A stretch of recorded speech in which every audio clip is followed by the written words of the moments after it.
Hey, what is up, guys? This is the Apple Guy here, back with another video, and on today's video, I just want to give you my thoughts on the new iMac Pro. This iMac Pro was announced at WWDC 2017 in June, with a release date that happened at the end of 2017 in December. Now, 2 months have passed since the product went on sale, so let me just talk about what I personally think about this machine, where's Apple's next direction with their professional desktops.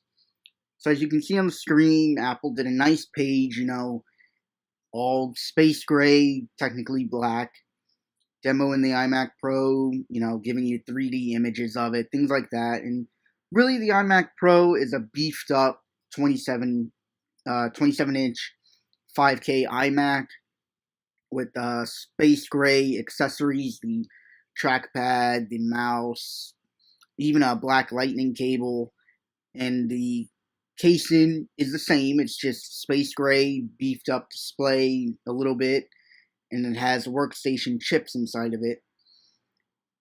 And with the iMac Pro, if we go down, you can see they also include an 18 core, so it comes with either 8, 10, 14, or 18 cores.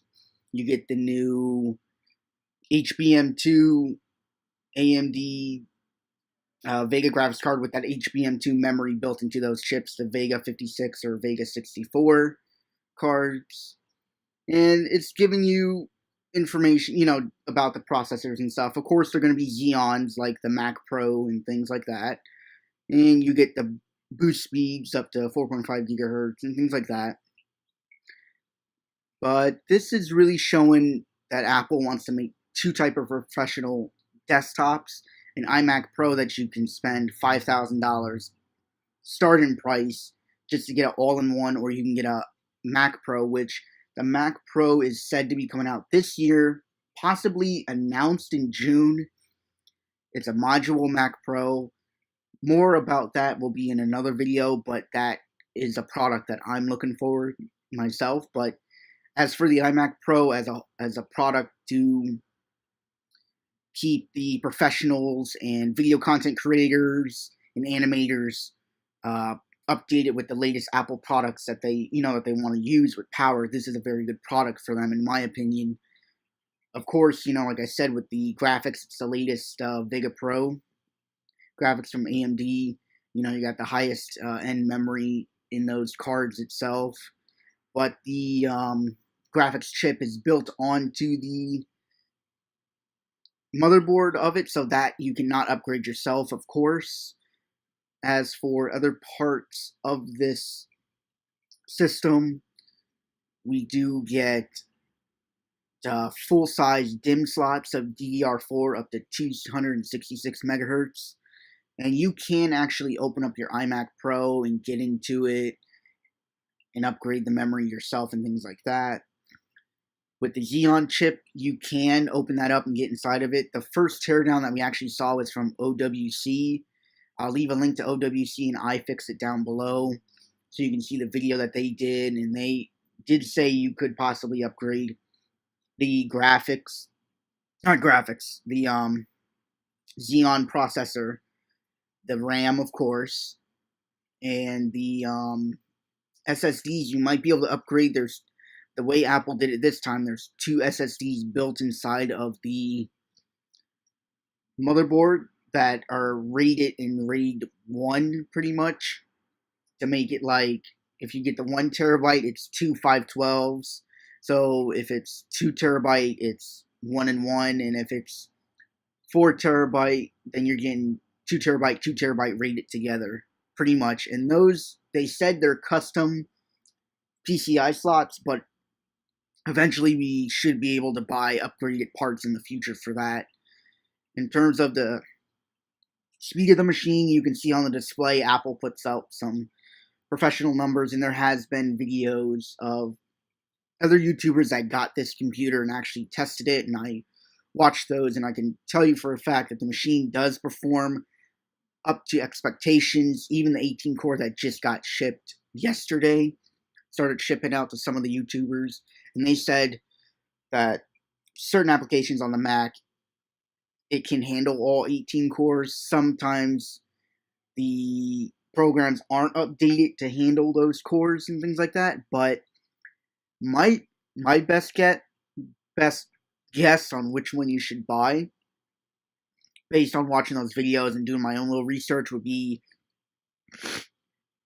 either the 8 core if you want to be on the cheaper side, even though it's $5,000, but you got to look at it as an all-in-one with a 5K display built in, and it's an Apple product, so they got to charge their taxes and things like that. I would go with either an 8 core or a 10 core. Now, if you want a little bit more power, you can go with a 14 or 18 core, but like I just previously stated, you can buy the chips yourself, even though they're going to be custom branded Xeon chips, Xeon W chips. You can essentially buy an 8 core and upgrade it down the line, but the only thing right now you can't do is the storage right now, the 2 SSDs that are in the iMac Pro, and the graphics card. So those two you probably would have to beef up. So the 8 core, if you beef it up to a 4 terabyte in a Vega 64 Pro, you're talking into 10 core territory. So Apple really prices it to a point where why not go to a higher core tier of the iMac Pro, if you understand where I'm making that point from. But from Apple's point of view, they're saying that they want to focus more on the professional, and I do agree that this computer caters to that, but now since they also started talking about a modular Mac Pro, that's a computer I would personally buy as a desktop replacement for myself, because I believe the iMac Pro would be cheaper, maybe at between $1,200 to $2,500, because if you look at the previous iMac Pro, not just the trash can, I'm talking about the cheese grater model, the 2006 to 2012 model, you can really see where Apple's pricing was between $1,200 and $2,500. It started at $2,500 and then prices moved there. But the iMac Pro in that case is trying to say, we think about the people that want the Mac Pro. But if you want an all-in-one 5K display and everything, you got to look at it that way.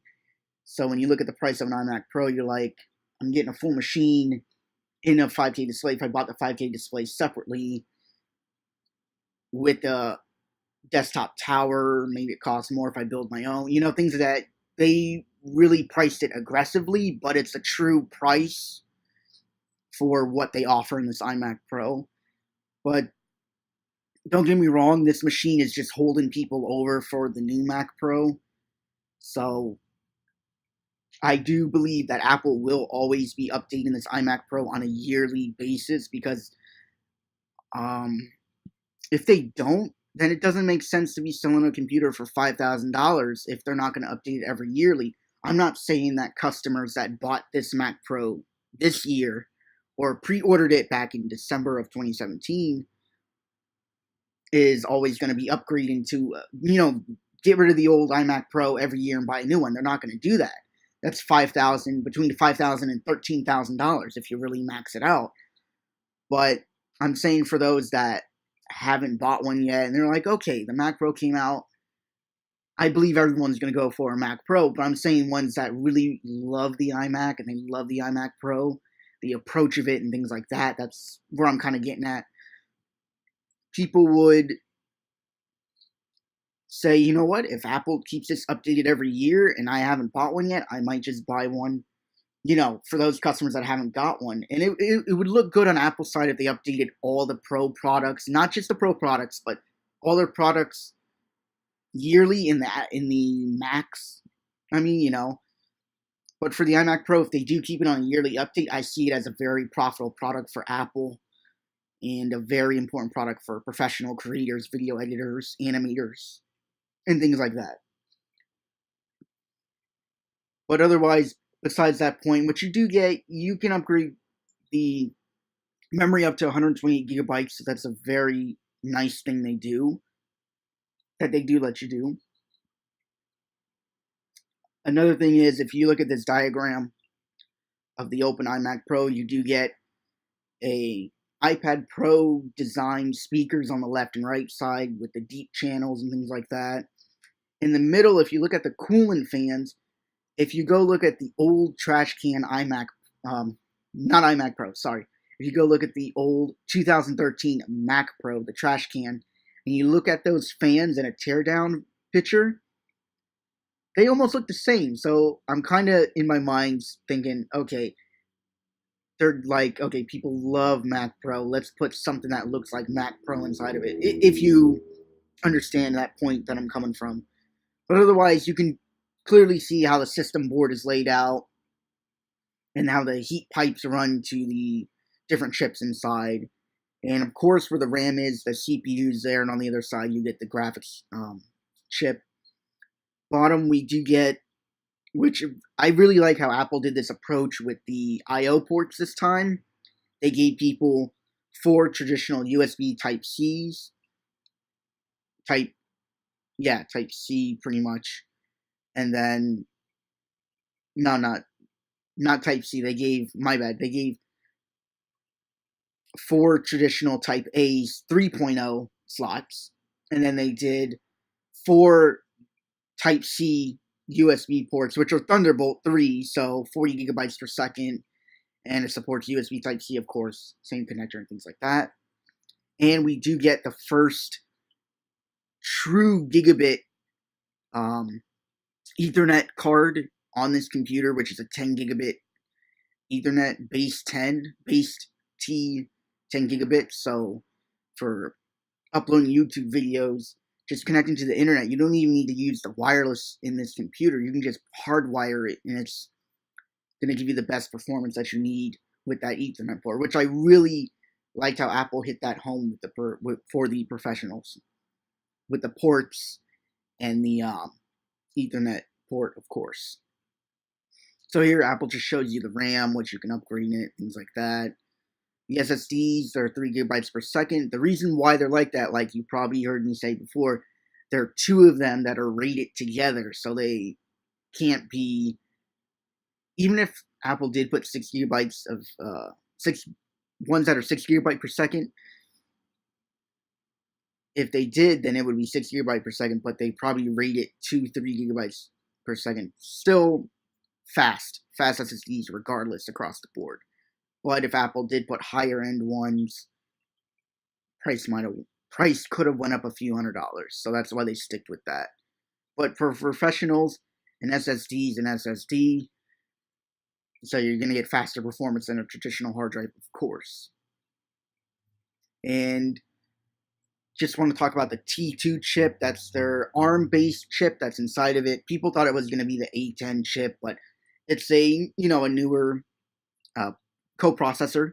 So now it handles more stuff. Like they're saying here, the image signal processor for the FaceTime camera, and the encryption for the SSD, the AES hardware, and the loading for the operating system, because now with the T2 chip, it loads some of the security information, gets booted off the T2, then goes to the instruction set of the CPU to the operating system.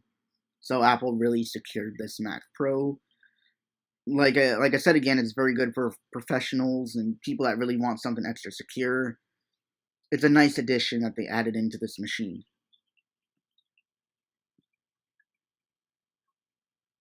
And with the I/O, you get the full range of ports. You get the headphone jack, you get the SD/XE card slot, 4 USB Type-A 3.0 ports, and then Thunderbolt 3 USB-C to the right of that, and you get the 10 gigabit Ethernet port.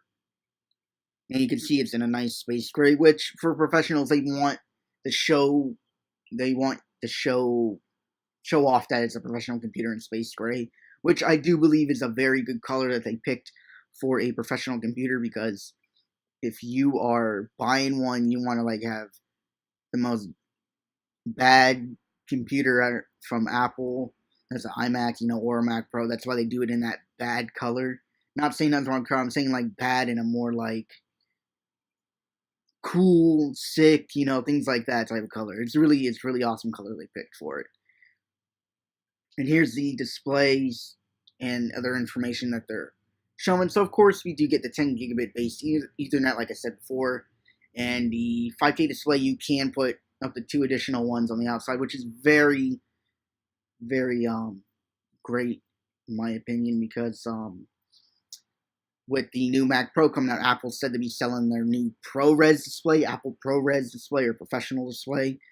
Now, if Apple did release a new display that's not made by LG for this iMac Pro, as you know, you can buy an external display, just selling one like they used to, instead of waiting for the Mac Pro, yeah.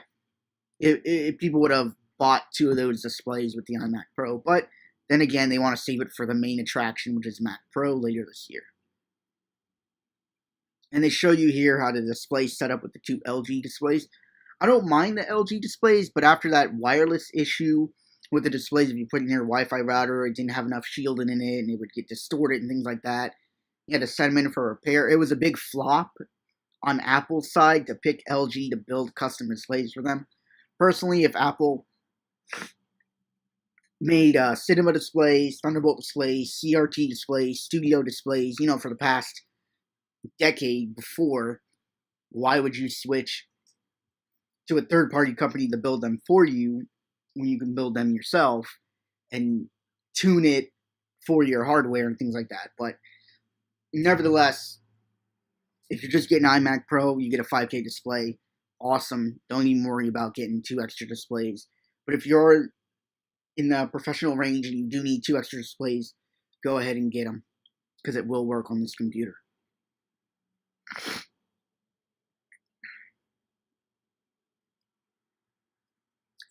One thing I gotta point out with the display, as Apple talks about it here, of course, we know it's going to be a 27-inch monitor, but 500 nits, that's where I get at, because for professionals, they want a little bit more brighter display compared to, like, let's say an Apple Watch Series 2 and Series 3.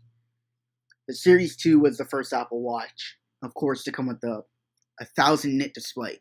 That's the brightest Apple display Apple has ever shipped, even though that's an OLED display. I'm saying for like an iMac Pro with a 5K display, you're boasting that it comes with 14.7 million pixels and things like that, with P3 color gamut and things like that, and true to life images. Why not bump the nits to 1,000, instead of 500? But I do believe that Apple did. Really, they probably made a prototype with it, but the display technology for that was probably not up to their standards. So regardless of not having 1,000 nits, I say 500. If you're happy with it, you're happy with it. I did see this in a store, so I'm just letting you know it does look much sharper than the traditional iMac 5K. But if it had 1,000 nits, put the price with a little bit of extra things you would have wanted in the machine, it would have made it worth it. But otherwise, like Apple says here, true to life images and things like that.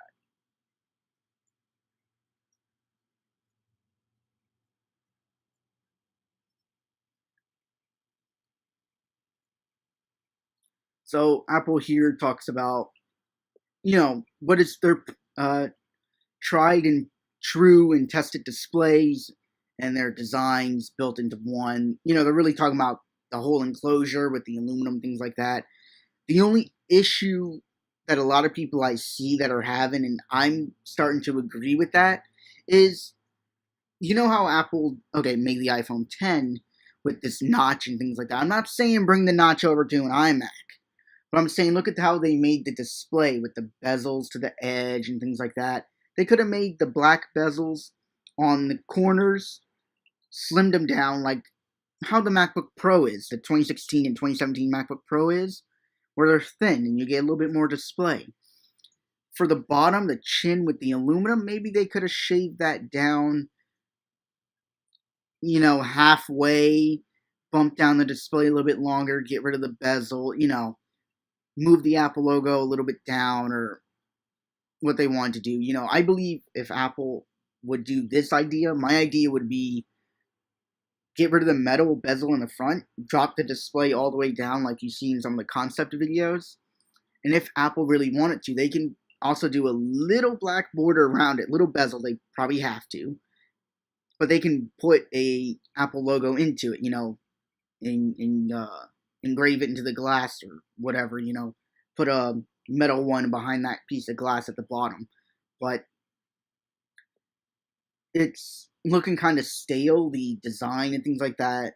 But I do believe 2018, a lot of people are saying they're really going to change it up, which is going to look nice. But my idea is, if you started doing new designs with the iPhones and stuff, and you're bringing it over to the iPad Pros this year, supposedly they're doing that, bringing it over, then Face ID would have to come to this iMac, the new iMac Pros and things like that, the new displays, everything would get that.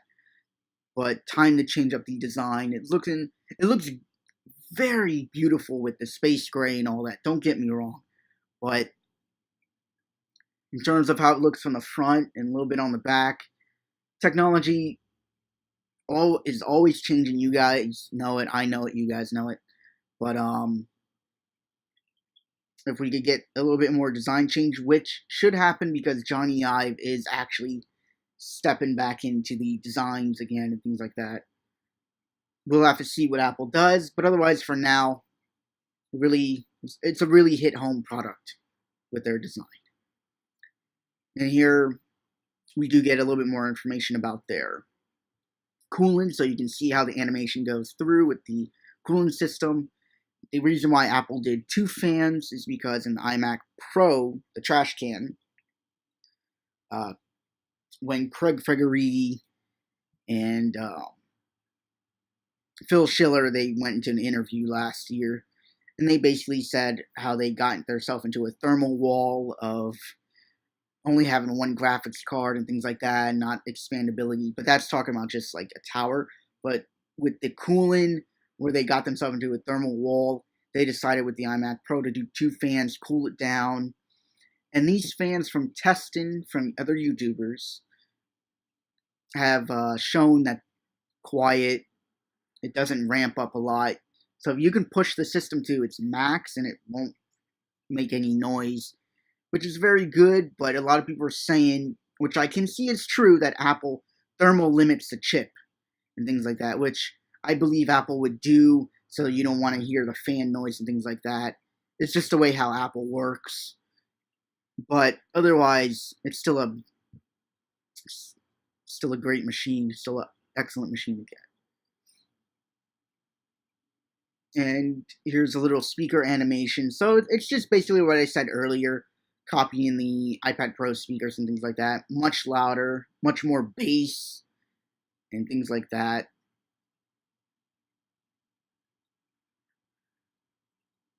And here's their accessories with the dark side. Their accessories with the dark side, as they like to say. But I really want to talk about now the colors. Awesome and excellent. But the naming approach for some of them. Like, for instance, if you look at the mouse, like if you went to Best Buy or the Apple Store or any other computer store that does sell this iMac Pro, like I did, and you see the mouse, the top of it doesn't look space gray. It looks like jet black. It looks like jet black underneath a piece of glass, which it probably is, to be honest with you. But Apple could have either done a matte black instead, change it up a little bit, You got space gray is a very base color to start with. It's like a color that Apple picked that if everything else fails, they can always go back to it. That's not a bad thing to think about. What about what you did with the iPhone 7, 7 Plus, matte black and jet black? Maybe some of the accessories could have been matte black, or maybe you could have sold the iMac matte black with it, of course, everything being matte black. But then, how about do jet black model?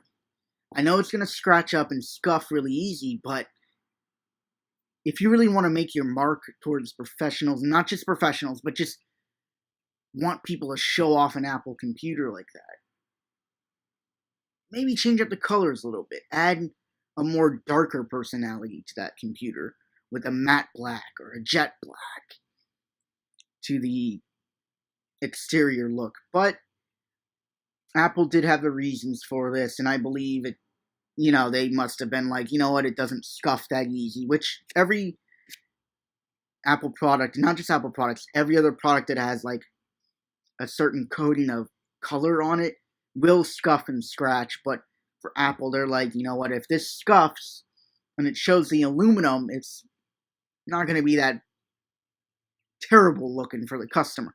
Like let's say, you're trying to plug in the USB port in the back and keep scraping, around the ports trying to figure it out, or, where things like that. They're like, you know what, it's not going to be that bad looking after 2-3 years, or maybe even longer than that of use. But maybe they'll start changing up the colors eventually. Another thing I want to point is the price. So base price for an 8-core starts at $5,000, and with that, you get your course 1 terabyte basic configuration, big at 56, 32 gigs of RAM, and you can see on the screen now of every storage option Apple does. But for the price, before I get right back onto the price, I just want to talk about my thoughts on the 1080p FaceTime camera. It's a very outstanding camera for the iMac, but why did they have to just bring it to the iMac Pro, not the other products? Maybe because the bezel was bigger. I don't see how the camera sensor would be too big for any other Apple Mac laptop to incorporate, but I guess they want to just make it stand out for the professionals that, you can FaceTime in 1080p and take 1080p selfies on a iMac, but otherwise, if they shifted it down to other products, filter it down, that would be great. But otherwise, if you really want that feature, have to go to the iMac Pro.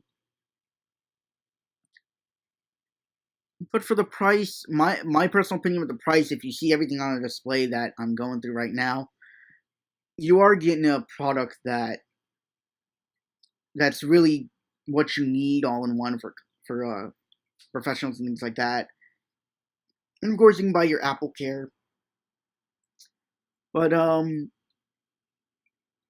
that's all I really got to say about my thoughts on the iMac Pro with you guys and things like that. But otherwise, I would say wait for a Mac Pro.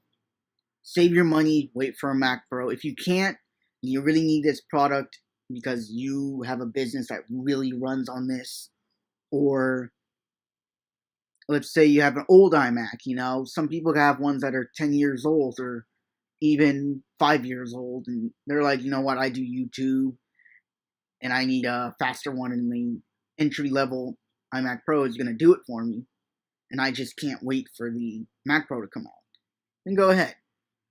But personally, for myself, I would wait for Mac Pro and just look at this product in the store as a nice product, because I bet you the Mac Pro, when that comes out, it would either be starting at $2,500 or $1,200, for a modular computer. But whatever the price range for that is, it would be a lot cheaper than an iMac Pro. That's all I want to talk to you guys about today.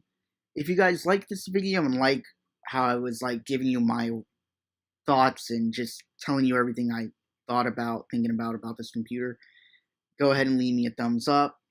Comment down below, maybe throw in your thoughts about this computer and what you personally think, of course. And also drop another comment if you want me to do this, do more videos like this.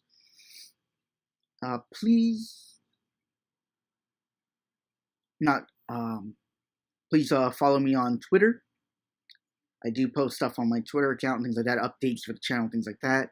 Also, go ahead and go ahead and go to my website. It's apple101.com. Those links will be down in the description as well as on the channel's homepage.